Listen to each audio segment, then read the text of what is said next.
ভাষা বিবিধ পৰম্পৰা সংস্কৃতিৰে উজলি থাকে এই বৰসমত এখন বগা চাদৰত ৰঙীন ফুটুকি বুটাৰ দৰে মই আজি বিশেষ জনগোষ্ঠীৰ এজোৰ সাজত আছো এটা বিশেষ ঘৰত আছো আপোনালোকক জনাই যাম এই পৰিবেশৰ অনন্য মাদকতাৰ কথা কাৰণ আজি ফাগুনৰ প্ৰথমটো বুধবাৰ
জাতিৰ পিতা মহাত্মা উপৰিপূৰক আমাৰ মৰা মৃত্যুসকলক কাক আমি পূজাটো দিম অলপ পিছত আমাৰ আৰম্ভ হ'ব মানে হয় এই মানে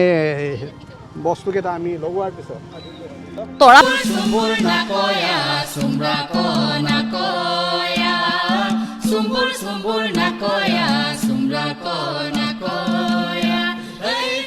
এইবাৰ মই আছো এটা ভঁৰাল ঘৰৰ সন্মুখত খুব সুন্দৰকৈ এটা ভঁৰাল সাজু কৰা হৈছে অকণমানিকৈ সজা হৈছে এই আচলতে পৰম্পৰা কৃষিজীৱী অসমীয়াৰ বাবে আটাইতকৈ সন্মানীয় হৈছে বৰ হেঁপাহৰ হৈছে এই ঘৰটো কাৰণ এই ভঁৰাল ঘৰটোতে গোটেই বছৰটো যিবোৰ শস্য কৰা হয় সেই শস্যৰ মিঠা সুৰ আৰু গুমৰাগৰ নৃত্যৰে মুখৰিত হৈ পৰিছে আকাশ বতাহ কাৰণ এয়া যে সময় আলি আই লৃগাঙৰ শস্য সিঁচিলে শস্য সিঁচাৰ পাছত এনেধৰণে সকলোৱে একেলগে মিলি গুমৰাগ নৃত্য কৰিছে এয়া মিচিং ভাই ভনীসকল মই দেখুৱাই আছোঁ আপোনালোকক লামা বৰগৰা গাঁৱৰ পৰা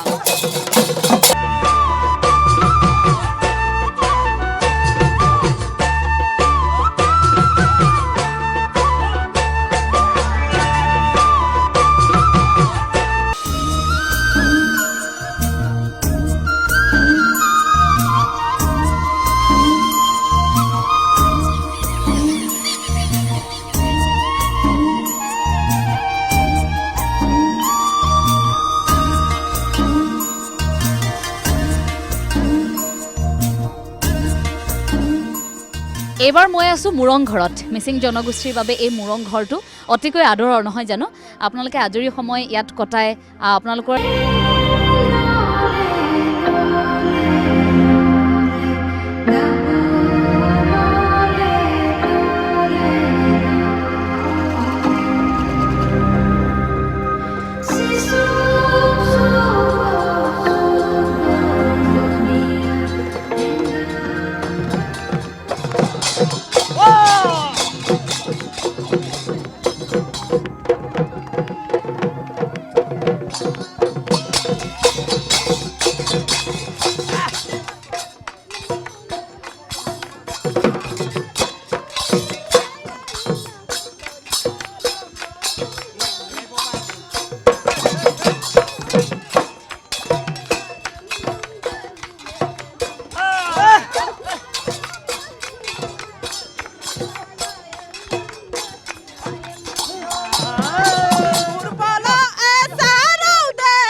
এনেকৈ আচলতে গুমৰাগৰ নৃত্যৰে ঐনিতমৰ সুৰেৰে মুখৰিত হৈ পৰিছে এই ঠাইখিনি এয়া আমি আপোনালোকক পৰিৱেশ দেখুৱাইছোঁ আজি লামা বৰগৰা গাঁৱৰ পৰা এয়া হৈছে ডিমৌৰ লামা বৰগৰা গাঁও আৰু ইয়াতে এক অনন্য পৰিৱেশে বিৰাজ কৰিছে কাৰণ আজি আলি আই লৃগাং ফাগুন মাহৰ এয়া প্ৰথমটো বুধবাৰ আজিৰ দিনটোতে মিচিং